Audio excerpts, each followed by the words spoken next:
Boa Olá, noite, Neuza. Tudo bem Laércio, contigo? como está você? Bem, graças a Deus. Aqui está chovendo um Bem, bem, pouquinho, e está bem você? gostoso, bem agradável. Sério? Chuva tão Uau, necessária aqui aqui para o choveu nosso Rio de Grande do tarde, Sul. agora tá tranquilo. É isso aí. Então, eu vou falar um pouquinho do Laércio. Eu conheci o Laércio quando eu trabalhei na clínica São Frei Pio, onde eu trabalhei como psicóloga por muitos anos. Após eu saí da clínica, nós realizamos alguns trabalhos juntos. Eu como psicóloga e ele como frei. E a postura dele, o jeito que ele lidava com as pessoas, com a vida, com as coisas, eu aprendi a admirar a postura dele, de alguém que encaminha as pessoas e encaminha para a vida, não para a dependência. Isso me fez olhá-lo cada vez com mais carinho e render uma bela amizade. Mas não é só por ele ser meu amigo que nós estamos aqui, mas também é porque ele navega diariamente entre a vida e a morte. E ele conhece muito bem esse universo. Eu diria para vocês que meu desejo é que o nosso encontro de hoje seja realmente um encontro às claras, assim como é o título do livro. Certo, Laércio? Muito bom, muito bom. Boa Contigo, te noite, Neuza. apresenta aí. Eu já Paz e te bem. Então, apresentei, agora uma é grande contigo. alegria, aceitei assim com alegria e entusiasmo participar dessa live de lançamento deste livro, né? Encontro às Claras, uma capa linda. Você falou também dos outros livros, trago aqui alguns que eu tenho, né? Esse aqui, Dor Sem Escuta, muito especial. Já emprestei para muita gente. Está todo riscadinho aqui, emprestei ele todo riscado. Quando eu empresto as pessoas, digo, ó, tá arriscado, Ótimo, mas enfim, que bom. leiam, né? Esse dor Sem Escuta, então fala de vários lutos, né? Estou aí fazendo propaganda, né? Ótimo, perfeito. Não, eu adoro livro riscado. Significa que as pessoas realmente entraram Esse aqui, neles. Os então, de meus, em vários especial, são muito lutos, né? Vários riscados. lutos não reconhecidos, né? Bom, aí, enfim, né? Daqui a pouco uma amizade que terminou, um Uhum. namoro, a perda de um animal, enfim, vários lutos aí. E, e esse aqui especial, né? Para coroar todas as obras. Ah, eu não mostrei também. Esse aqui na minha coleção. E,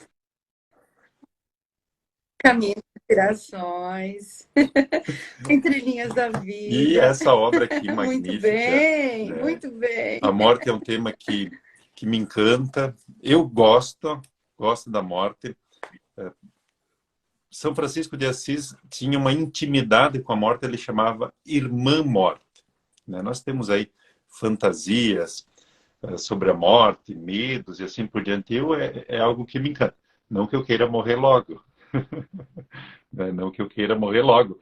É, desejo viver muito, muito tempo, mas Uhum. eu fico imaginando e desejo viver bem aquele dia da morte. Tem um outro livro que também eu me deparei antes desse teu também, A Morte, um Dia que Vale a Pena Viver. Tem essa obra que é mais profunda, no sentido mais acadêmica, né? Deixa eu achar o tema aí, vamos ver se acha, né? Sobre a morte e o morrer, que vai falar dos estágios também da morte. Isso aqui eu li na teologia, Uhum. fantástico. Você teve contato também, né, com essa obra que fala Sim. dos estágios, negação, Uhum. isolamento, raiva, barganha, depressão e Sim. aceitação. Bom, e essa obra da Neuza é uma poesia. É uma poesia sobre a morte com muita profundidade, mas também de fácil acesso. A gente se encontra no texto, nas histórias que a Neuza traz aqui. A gente imagina, né, imagina também. Agora está me vindo à mente também um livro sobre a morte. Fala bastante, já que hoje é da morte, um livro e tem um filme também que o filme é o livro, o filme, ele começa Ótimo. da pessoa dentro, obra nacional, vou lembrar. Começa dentro do caixão, ele enxergando o próprio velório. Não estou lembrando agora. É uma obra, é uma literatura nacional. Até o fim da live, eu acho que Interessante. veio o nome dessa literatura. Eu falei para Deus um dia no encontro também, tem uma música do Raul Seixas que Ótimo. canta sobre a própria morte. É um tema de medo, mas é um tema também de muita poesia, muita literatura. E assim, parabéns, Nelson. Parabéns por essa obra, com a beleza, que a morte tem muita beleza, e a coragem de escrever sobre um tema tão importante. Agora são 7h39 aqui no meu relógio. Às 5 horas da tarde eu estava sepultando uma senhora de 89 anos. Uhum. É, Olha ali, ó. diariamente. Navega Hoje mesmo foram entre a 3, vida aí e a 2 morte colegas meus fizeram diariamente, outros né, 2. Frei Laércio? Fiz esse sepultamento e amanhã já tenho um agendado às 9h30. Então, de todas as idades, de todas as situações, né? Mas a morte, ela é bonita. Ela tem uma beleza bem encantadora. Neuza, deixa eu ver mais do que falar sobre mim. Bom, sou frei franciscano, capuchinho, sacerdote, tenho essa amizade longa aí com a Neuza. Também tem outros amigos aí na live também, né? A Mariana que está na assessoria, né, Neuza? Isso, muito bem. E Tá assim, mas, Neuza, Nós eu respondemos tenho um juntos. texto aqui para a gente seguir, tá, pessoal? Tem um texto aí, mas nós vamos conversar. Eu gosto, sim, de me orientar, mas vamos conversar. Por que você teve a Vamos, ideia, o desejo de vamos lá. escrever sobre a morte enquanto tantos fogem? Tá? A gente vê quando eu puxo o assunto de morte, e hoje é mês de março, eu disse que hoje nós sepultamos 3 meses de março, mês de São José. Eu rezo sempre para São José, para mim ter uma boa morte. E eu dizia hoje para as pessoas lá no cemitério: eu quero morrer no mês de março, eu quero morrer no mês de São José, não esse. Opa, planejando, isso aí. Muito bem. Bom, por que a morte? Algumas coisas a gente não escolhe, simplesmente elas vão acontecendo na nossa vida. E o livro foi surgindo devagar, conforme as experiências que eu tinha. Às vezes eu própria me surpreendia com alguma reação, com alguma vivência. Chegou um momento que eu tinha tanto material que só faltava organizar. Eu diria que até a própria, o trabalhar na casa São Frei Pio, que era entrar em contato com a finitude, com o envelhecer, com a doença, com morte constantemente, me fez abrir os olhos de uma maneira diferente. Eu diria que algumas colocações, por exemplo, tu vai lembrar, quando eu chegar lá em cima, eu quero ver os olhos de Deus, Neuza. Ele vai bater nas minhas costas e vai dizer: ah, guri, tu tá aqui.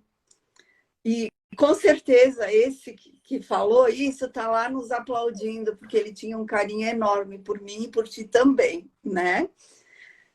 Então, e ele não é dono só dessa frase, ele foi muito resistente no início da terapia, mas ele me surpreendeu. Eu comecei pelas beiradas, lendo um livro com ele, e ele me surpreendeu com 2 frases que eu guardo para mim. Ele disse assim: eu não sabia que a psicologia era tão importante, Neuza. E outra frase que ele me dizia, nos seus 90 e poucos anos, que eu não lembro mais direito, e na cadeira de rodas ele me dizia assim: eu acordo todos os dias tentando fazer o meu melhor. E aí eu digo: quem vive bem a vida, vive bem a morte. Mas antes disso, eu penso, quando eu pensei por que escrever sobre morte, eu perdi uma grande amiga da infância, adolescência e início da vida adulta. E isso me fez acordar de uma maneira como nunca antes. E tentar achar sentido, tentar procurar respostas, as minhas respostas. Tanto é que eu viajei recentemente e tinham duas amigas que se conheciam desde a infância. E numa amizade tão bonita, eu disse para elas: vocês sabem o que é isso que eu estou sentindo? É saudade do não vivido. Porque a gente tem saudades do que viveu, mas pode ter saudades do não vivido. A amizade de vocês me dá uma saudade do que eu não vivi, do que eu não vou viver. Mas eu sei que eu poderia viver. Então, eu acho que eu acordei e a vida foi me Isso aí é, empurrando é para maravilhoso. Eu isso. tenho um amigo que perdi faz uns 2 anos, vai fazer 3 anos agora, sacerdote, Frei Adani Carlos Guerra, um grande amigo. E nos períodos de férias, sempre eu, agora é bispo de Bagé, o Cleonir, também outro amigo Maico, enfim, outros amigos, nós tirávamos uns dias para ficar juntos, né?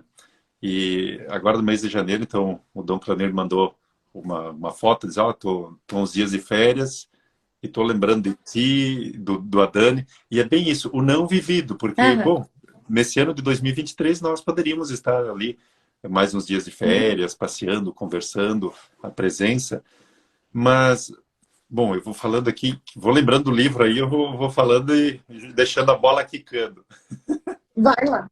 Vai lá. né? Não, vai lá. Então, Por favor. esse não vivido, essa experiência que a gente não viveu, né, junto com esse amigo em comum, mas por outro lado ele está vivo. E aqui que eu digo, eu entro no teu texto, porque 2 anos, quase 3 anos depois, um amigo em comum, que nós tirávamos férias junto, lembra dele no período de férias, eu também lembro, a gente partilha, a gente traz essa pessoa, ela está viva, está ressuscitada, estou indo lá para o meio, para o fim do livro, tá, Deus? Mas, mas Não, e essa não, vai beleza, lá, Neuza, vai lá. né? Onde Olha tu só te a achar beleza, estou fazendo uma confortável. experiência minha agora, recente, no mês passado, né? Desse amigo em comum, já que você falou também da perda de uma amiga. Esse amigo em comum, que não está mais entre nós, mas a partir de uma memória do não vivido, a gente traz ele presente, traz ele vivo aqui, a gente rememora, a gente imagina como seria. Então, essa eternidade, essa morte que não, a pessoa não tem fim, ela continua ainda, Neuza.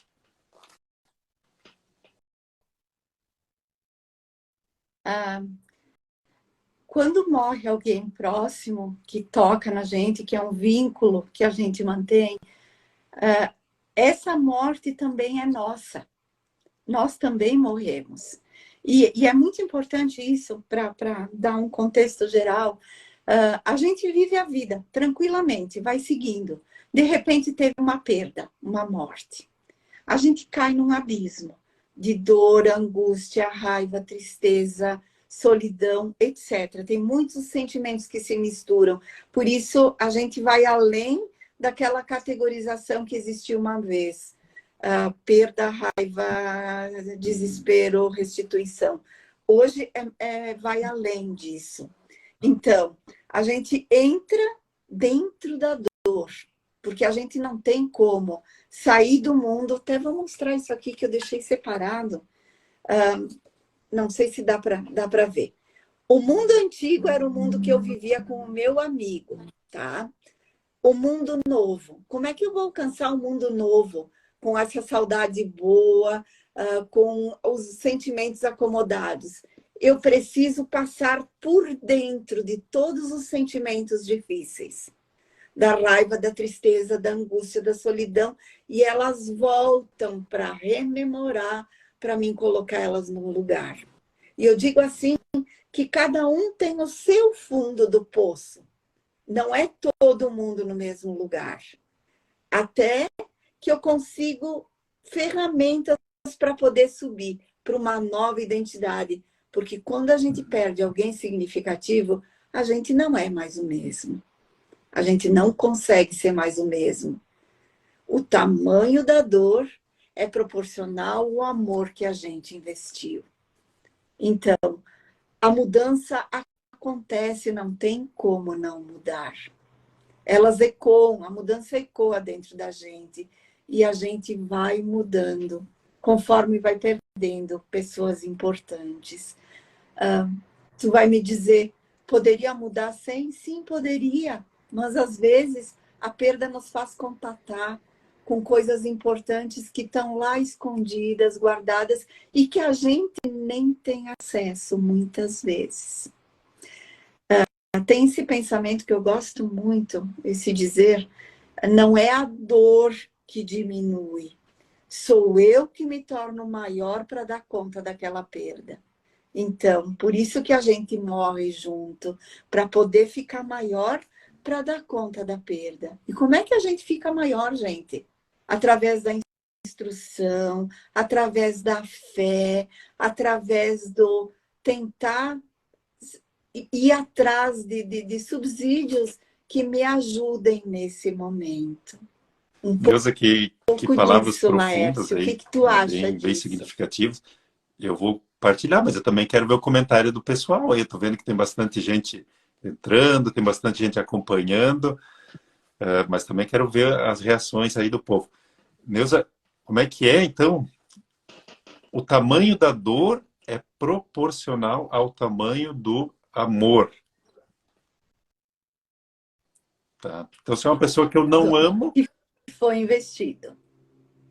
O tamanho da dor. A dor que eu sinto, a dor que eu sinto é proporcional a todo investimento daquele amor que eu queria, daquela pessoa que eu valorizei, daquele aquele que eu queria do meu lado e que de repente partiu. E aí eu fico sem chão. E aí eu preciso me Tenho que construir crescer mais forte para ser para maior do poder que a dar conta dor, da perda. maior do que a perda. Isso aí. Não é a dor que diminui. A dor nunca vai diminuir. Sou eu que cresço para poder dar conta. As pessoas que ficam presas naquela dor e não saem disso, elas não se permitem crescer. E a dor fica aí Neuza, igual. A dor continua aí, a compreensão fica igual. Neuza, tu Não está dizendo existe aqui algo seguir adiante. para mim, para nós, para todos aqui, que é muito, muito profundo. Porque no cotidiano a gente diz, não, com o passar do tempo a dor diminui, né? Não, a dor vai diminuir. E aí tu traz uma outra compreensão. Não, a dor é daquele tamanho ali, porque a gente entrou naquele buraco, aquele buraco fica, a gente vai ter que sair, mas a gente vai ter que se ampliar. Então, a minha compreensão de vida, minha compreensão de amor, eu tenho que ampliar minha capacidade de amor, minha capacidade de vida, minha capacidade de esperança, minha capacidade de seguir em frente. É por aí, então, mais ou menos. E, e tem fórmula. Excelente. É isso aí. É isso aí. Eu que preciso. Você entra no furacão e te permite ser verdadeiro. Te permite chorar, te permite ter escuta. Às vezes não é o outro que não me escuta, é eu que não quero ser escutada. Então, existe o se permitir chorar, se validar a dor que eu estou sentindo. Mas eu preciso sentir, porque eu nunca vou chegar num novo momento se eu não me permito sentir. Inclusive, esse gráfico eu fazia com os freios diante do envelhecer e das limitações. E eu dizia, tá, gente, e agora? O que nós vamos usar para subir aqui na nova identidade? Porque existe uma nova identidade nesse momento. O que eles me colocavam? A oração, a fé. Então, isso, a cada um vai achando seus subsídios para poder se construir Bem, Neuza, fortalecido olha aí, já nesse vamos passando caminho. por cima aí. A Mariana, que ajudou a construir aqui, que nos deu o texto, né? E nós vamos esbanjando aí, mas assim, bem gostoso, bem significativo. Eu recordo agora várias situações de morte, a gente lida, mas não faz muito tempo também veio uma pessoa falar comigo Uhum. e justamente nessa questão do chorar. As pessoas na volta, a família, proibia ela de chorar a perda da mãe. Então, não deixavam nem ela ir lá no cemitério, fazer a sua oração, chorar. Ela queria levar uma vela, acender uma vela, levar uma flor, alguma coisa. E eles não permitiam, diziam, não, esquece, passou, deixa, vida que segue.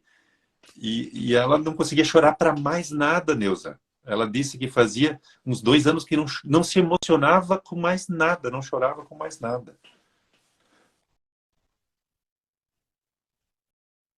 Olha que bloqueio, por quê? É permitido chorar. O choro alivia a dor. É como quando eu choro, se eu quebrasse a dor em pedacinho e tirasse um pedacinho por vez. E aí entra uma coisa bem importante. A receita de um para como viver esse luto não é a receita do outro. Cada um vive a sua maneira. Eu lembro no grupo, tinha pais que iam para o cemitério toda semana. Tinham os que iam uma vez por ano, tinham os que não iam, que faziam as orações de outro jeito. Então, cada um tem que desenvolver seu jeito, assim como é o amor de cada um diferente. Nós não somos construídos em E a série, gente lida padronizados. diferente A com gente cada é pessoa, diferente. né? Eu tenho o Frei Wilson João Esperandil, então morei com ele no Sim, tempo do sim. noviciado. Ele faleceu em 2010 em Veranópolis. E eu passei os últimos meses com ele, estava em estágio. Sim, uma pessoa fantástica, sofreu do câncer, nunca vi reclamar. Até os últimos dias de vida, ali assobiando. E quando ele faleceu, eu estava em viagem. Tinha um curso, estava fora do estado, não consegui estar presente. Mas a imagem que eu tinha dele era tão bonita, tão bela, que eu não quis ir lá no cemitério. Mas não é que eu ajo assim. Com os meus avós eu vou no cemitério, levo flor, Por mas que com não? ele em específico, não, tá tão bem assim, eu fiquei com aquela imagem dele tão linda, parece. Então, mesmo nós, com cada pessoa a gente lida diferente, né? Com cada partida, cada um a gente lida bem diferente.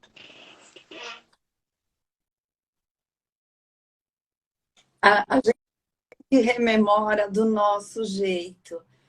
Do jeito que foi nosso amor, levando flores, com oração, com pensamento, à distância, próximo. Não importa, o importante é eu ser fiel ao que eu sinto e que isso chegue até aquela Eu vou pessoa de trazer alguma presente maneira. uma morte que eu acompanhei. Você acha um trecho do livro aí para a gente ler, porque também a gente está apresentando o livro aí, né? E traz um trecho desse riquíssimo livro, desse material aqui. Hum, Eu participei dos últimos momentos de uma pessoa ali da tua cidade. Tá? Era de madrugada, ligaram para mim, então a família ligou. Eu estava internado em Caxias do hum, Sul. E a família ligou e disse: Olha, pode dar unção dos enfermos? De madrugada, eu disse: Não, vou. Fui dar unção dos enfermos, estava na UTI. O pessoal, o corpo médico também, assim, muito humano, que é importante também naquele momento, permitiu que a família estivesse junto ali, fizesse a última oração, o último momento com a família. Vejam bem, é uma UTI, com todo, ótimo. claro, era antes da pandemia ainda, né? Mas permitiram que a família ficasse ali por uns Uhum. minutos. A gente fez um momento de perdão, de reconciliação. A pessoa não respondia mais, mas estava ali, né? Estava viva, tinha vida pulsando.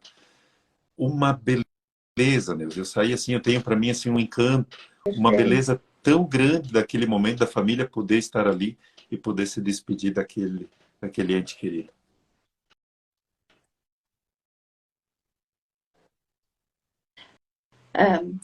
A gente usa muito isso na psicologia, rituais. Os rituais são construídos quando não teve uma despedida concreta. Por exemplo, já foi sepultado. A gente precisa construir uma despedida que ela vem para alinhavar aquele amor, aquele vínculo. E eu já participei de vários, até em empresa com colegas de trabalho. Um em especial foi um ritual simbólico, porque era uma mãe do grupo que o filho já tinha sido enterrado como indigente. E ela não participou disso. Ela não conseguia nem entrar naquele processo de luto, porque ela não viveu o ritual. E a gente construiu. Quando não tem, a gente inventa, a gente faz, né?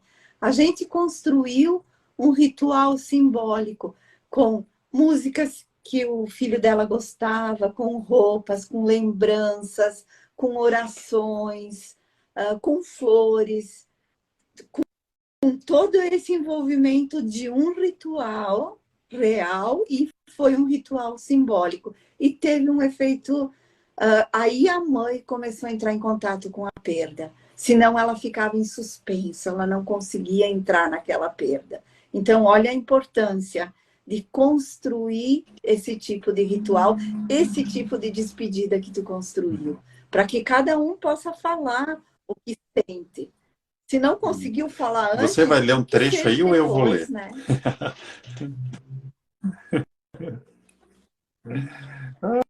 Vai Ai, lá, vai eu também lá. já Eu tá por arriscadinho ti. aí, tá com as... Que trecho é? Tá, aqui, ó. Então, me chama a Ah, atenção, Neuza. Morrer em vida, né? Aqui eu vou ler uma frase. A morte é difícil, sim, mas a morte em vida não é tá. difícil. Sentir-se morto, sem alegria, sem vida internamente, sem conseguir traçar um futuro, não se torna talvez mais penoso? O que é morrer em vida?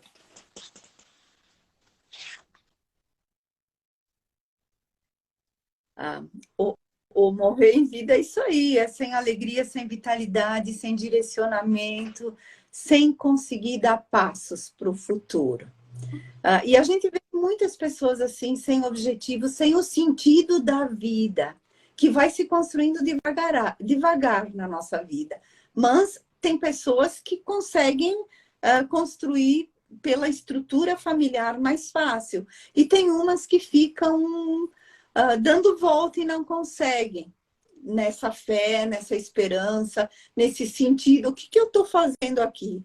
Qual que é o sentido E da o minha processo é o vida? mesmo daquele Então, eu de acho que entrar seria um no pouquinho buraco? disso, o morte em vida. Com certeza. Para toda mudança, para todo luto, luto não reconhecido, luto por morte, eu preciso entrar nos meus sentimentos para sair fortalecido. Mas entrar por dentro da dor, para realmente sair de Uhum. verdade. Não fingir que eu entrei, visitar de vez em quando. A Neuza, gente e precisa morte de criança? mergulhar na Você dor. também aborda aqui no livro. Morte de criança, traz algumas Sim. experiências também aqui, né? Bebê, até natimorto. Hoje nós fizemos 3 sepultamentos. Ah, E aqui vai linkar com o que você desculpa. falou anteriormente. Fizemos 3 sepultamentos e teve um natimorto. Tá? Uma criança nasceu morta e não teve ritual. Não teve ritual. Eu até perguntei, tá, mas não vai ter nada funerário? Disse, não, a família não fez nenhum ritual. Então, claro, a mãe, o pai, a família, enfim, não sei quantos meses eram ali a criança, mas talvez ali na frente, né, não vai dar aquele problema que você disse, bom, Uhum, não teve um ritual, a gente não fez uma oração, não fez uma despedida, não... Enfim, na crença de cada uhum, um, né? Claro, eu estou falando aqui como um sacerdote católico, mas aqui também certamente tem pessoas com outras crenças, com outras espiritualidades, enfim, né? Mas mesmo com outras crenças e espiritualidades, é necessário ter uhum. ritos de passagem, né?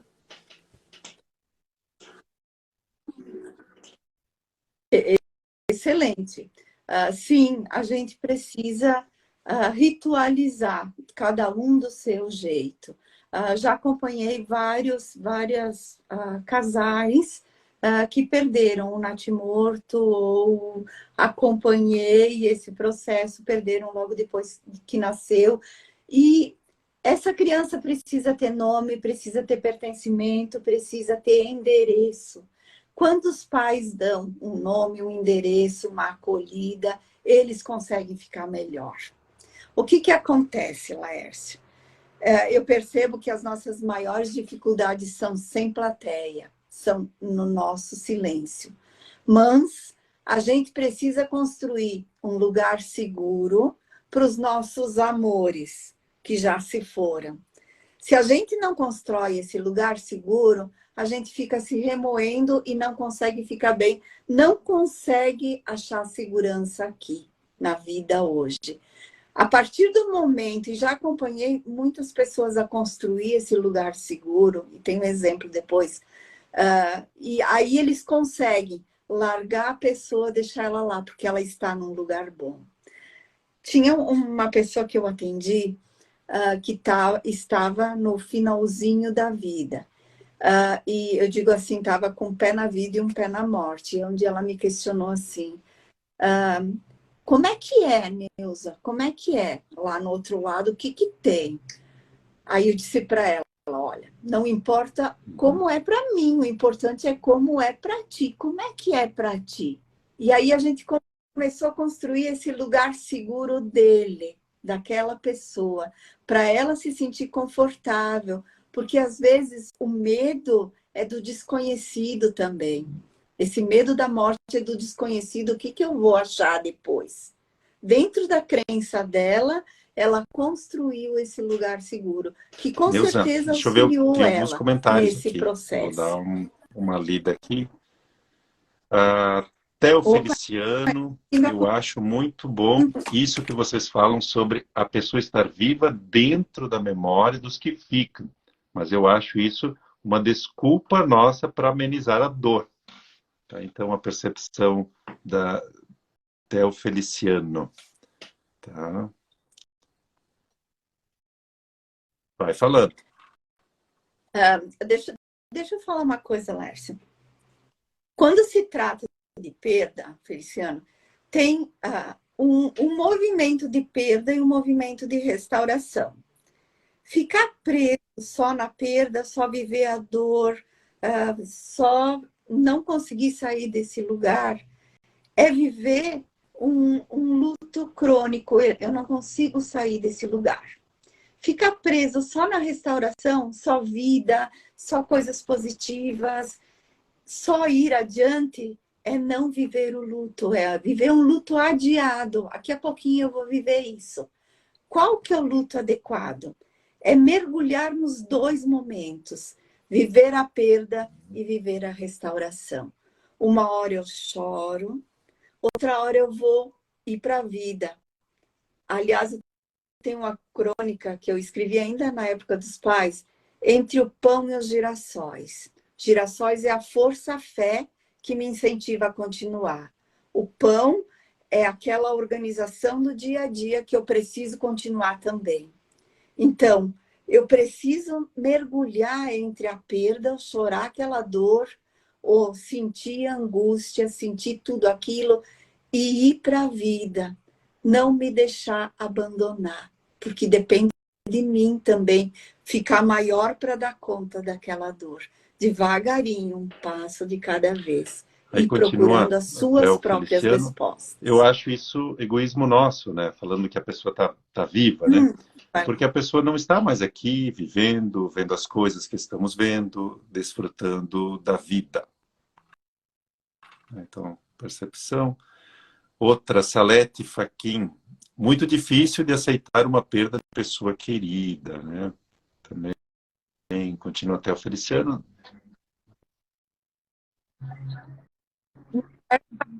Não, vamos validar que não é nada simples, não. Demanda de um entendimento, de uma compreensão, demanda de reconstruir esse vínculo. E ó, uma coisa muito importante é, quando eu perco alguém, eu tenho um desafio. Aprender a amar à distância, amar em separado. Não é mais o amor aqui perto.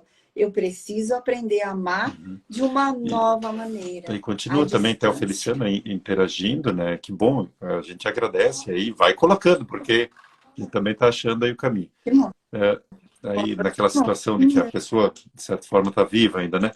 Nós estamos pensando em nós mesmos, numa forma de continuar sendo aquela pessoa, sei lá. Não sei se consegui me expressar bem. Conseguiu, sim. Acho que entendi. E é importante. Não tem fórmula, né? De enfrentar. Deixa eu ver se tem mais.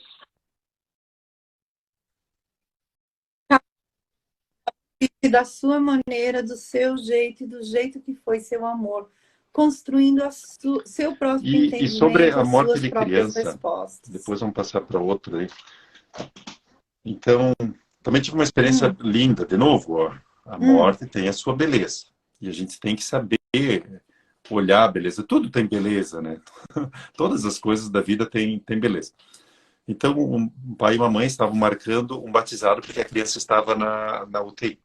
Então, situação difícil, mas daí não queriam fazer o batizado lá na UTI, porque tinha esperança de que a criança se recuperasse e tal. Ficamos vários dias ali até que a família marcou. Disse, bom, vamos marcar. Marcaram o dia, tudo do batizado. Fui fazer o batizado com tudo que tem direito, né? Água, óleo, com padrinho, com madrinha, a presença dos Uhum. pais.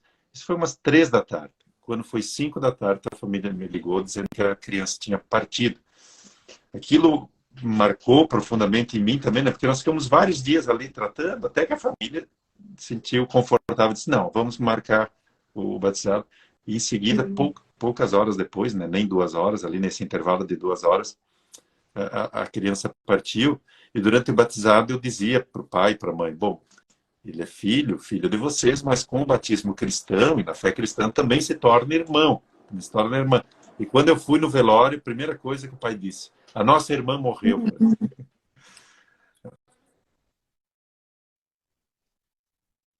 Olha ali, ó, como as palavras elas têm força, né? A acolhida tem força e os pais precisam se agarrar em Deixa eu ver se alguma tem mais coisa uns para poder comentários seguir aqui. Deixa adiante. eu ver. Tá lendo?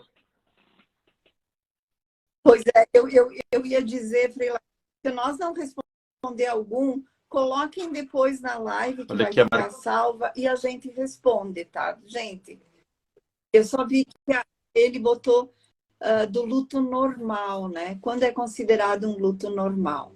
Então, luto patológico, luto normal. Luto normal é o que eu expliquei antes, navegar entre a perda e a restauração. Eu não ficar presa num lugar só. Fingir que não existiu aquela morte ou viver só a morte, só a perda. Eu preciso a, a, ir a nos Eli dois aqui, lugares. a Vai Eli lá, Pivoto perdeu um Freud. irmão, né? Acho que foi ano passado, perdeu um ano, mais ou menos, perdeu um ano jovem, tudo, né? Por isso que certamente está fazendo essa pergunta do luto normal e o luto patológico, né? Também tem a Morgana Caterine.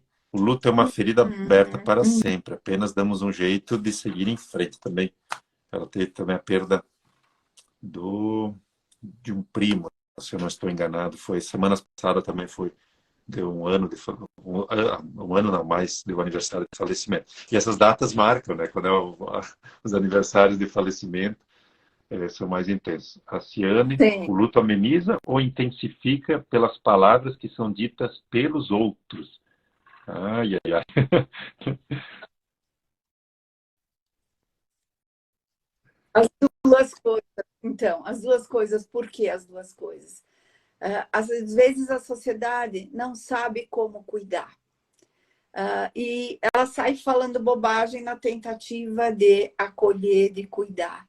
Mas às vezes não é falar, é o estar junto, é validar aquela dor daquele jeito. Então, eu não preciso falar muita coisa, eu preciso ser presença presente na vida de quem perdeu.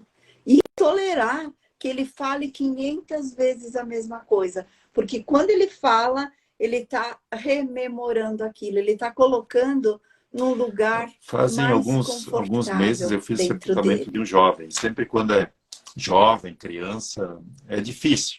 Difícil porque a gente tem a impressão que aquela pessoa partiu antes do tempo. Impressão não, realmente, né? Partiu antes do tempo. Ela tinha quantas coisas aí para viver. E, Uhum. eu, Sim, e foi uma sim. perda trágica, porque o jovem morreu de acidente de trânsito, tudo. Então, ele estava indo, vamos ver se eu lembro direitinho a história, estava indo buscar a filha na escola. Eu tinha dormido fora da cidade, ia buscar a filha para levar na escola. E nesse trajeto faleceu. Família conhecida, tudo. E aí, claro, a gente tem que dizer algumas palavras, já que foi falado ali, né? Palavras, dizer algumas palavras também que consolam, que fazem algum sentido naquele momento que a gente está no meio do furacão, que nem você disse, né? No olho do Uhum. furacão. E aí eu disse para aquela família, né? Eu disse assim: olha, gente, ele morreu numa curva, né? No acidente.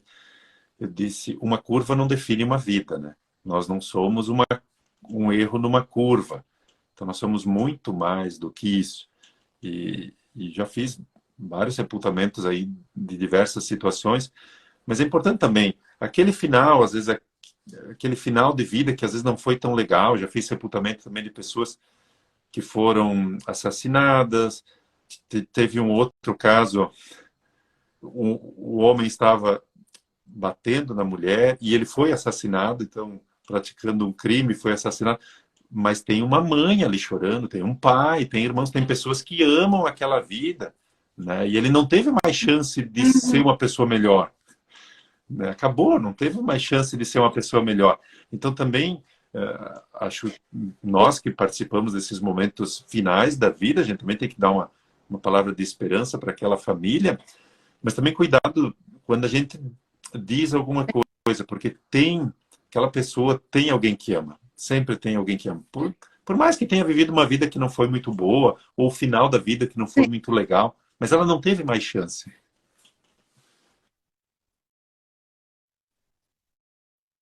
Sim, e eu penso também, uma atitude ruim, algo ali no final não invalida muita coisa boa. Então, a gente precisa, principalmente a família, quem está próximo, tem que emergir essas coisas boas que tiveram durante a vida para servir de conforto, para que aquilo sirva de norte, porque as pessoas não são donos da vida do outro, do jeito que ele age. E é uma das grandes dificuldades da família. Aliás, tem um caso de suicídio que, voltando, eu falo de 6 casos no livro, tá? E depois eu cuido de acordo com como a psicologia cuidaria. Então, o primeiro caso é um caso de desvalor. O pai semeava desvalor no filho, teve muitos não ditos, teve afastamento, e no final da vida desse pai, teve esse reencontro. Então, é trabalhada muitas as complexidades, de acordo com a psicologia. Tem o segundo caso, que é bonecas da ressignificação.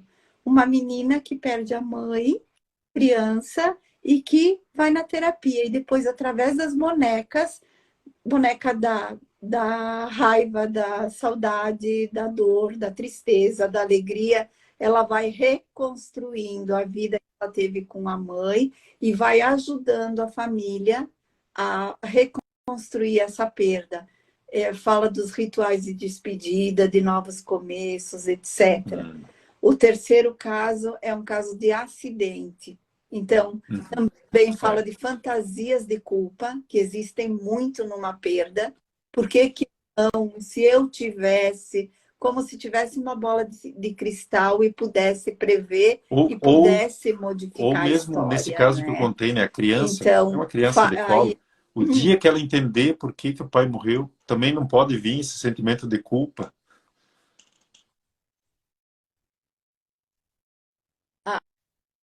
talvez sim, talvez sim. São questões que ficam entreabertas e que precisa ter cuidado para ir trabalhando.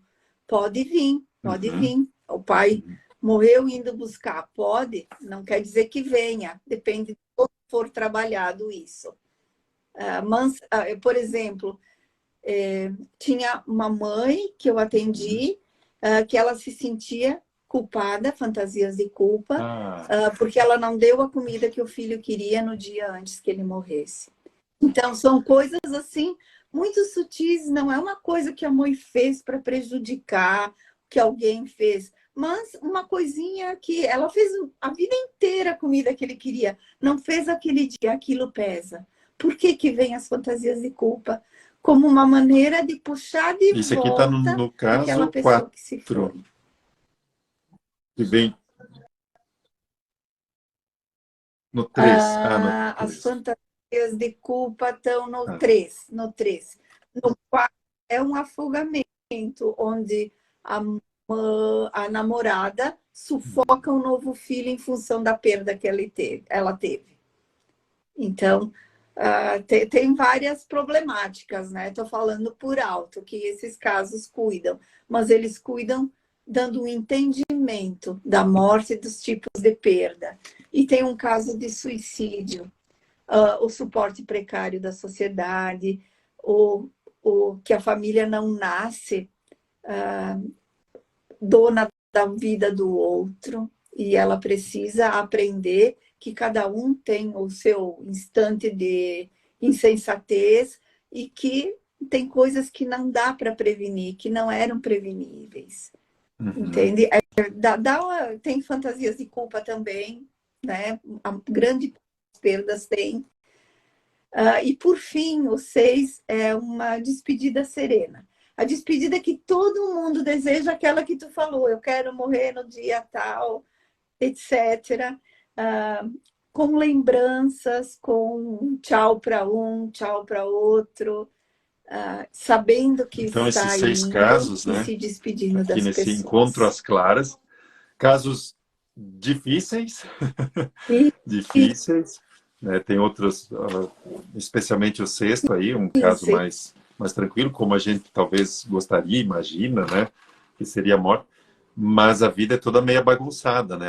Ela nos surpreende. Estamos aqui hoje nós falando sobre a morte e pode ser que daqui a alguns dias um de nós aqui na live esteja fazendo uma experiência de alguém querido, de alguém amado, né, que partiu por uma dessas situações. Às vezes não tão serenas como a gente gostaria, às vezes repentinas, trágicas. Teve um menino também que eu fiz o sepultamento, um jovem, morreu de acidente, morava numa outra cidade e um dia antes ele veio, parece que se despediu. E aí na homilia eu trazia, não é que parece, né? Ele viveu aquele momento bonito, se despediu, visitou todos os irmãos, visitou a mãe e na viagem de retorno, então teve esse acidente e partiu, né? Tem muita dor por ser repentina, mas tem de novo, tem beleza. Tem beleza. Quando a gente consegue ver também beleza nos detalhes e a fundo nos sentimentos, né, de como foi a morte, independente da morte, tem que ir a fundo, como você disse. Se a gente tem raiva, tem raiva. Se a gente tem raiva de Deus também, né?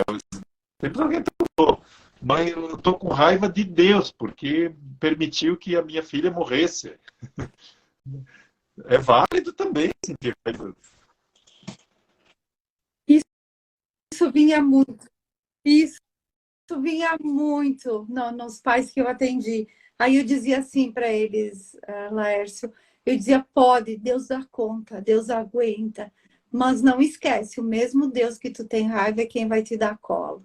E um tempo depois, Foi o eles que eu vinham e trabalhei com diziam, ela, porque bah, dela Neuza, eu ela se sentia entendi. culpada, porque sentia raiva de Deus, claro, né? Aí eu dizia, menina, tu tem outras filhas? Ela disse que sim, tem outros filhos, né? Eu disse, se um dos teus filhos sentir raiva de ti, tu vai ficar com raiva dele só porque ele está com raiva de ti? Eu disse, não, já aconteceu. Então Deus é assim. Deus é nosso pai, nossa mãe, que nem você. Se um teu filho pequeno tem raiva de ti porque tu não deixou ele brincar com fogo naquela hora, não vai ficar com raiva da criança. Tu vai entender a raiva dele. A hora que passar, tudo bem. E contigo também, né? Deus te entende, tem a tua raiva, tal, né? E se aproxima. E agora você traz também mais aprofundado, né? Que depois a pessoa, então, sentiu também esse colo de Deus, sentiu também esse conforto que Deus deu. A Mariana, então, como ajuda quem está passando pelo luto, tá? Vamos dar entrada. Tá. Tá? A Lisete D'Ambrosa aqui, um Tá. abraço em silêncio tem seu valor em momentos da morte de alguém que amamos, né? Nós falávamos lá das palavras, né? Às vezes é melhor dar um abraço mesmo do que falar Uhum. abobrinha, né? Isso. Que dizer, foi Deus que quis.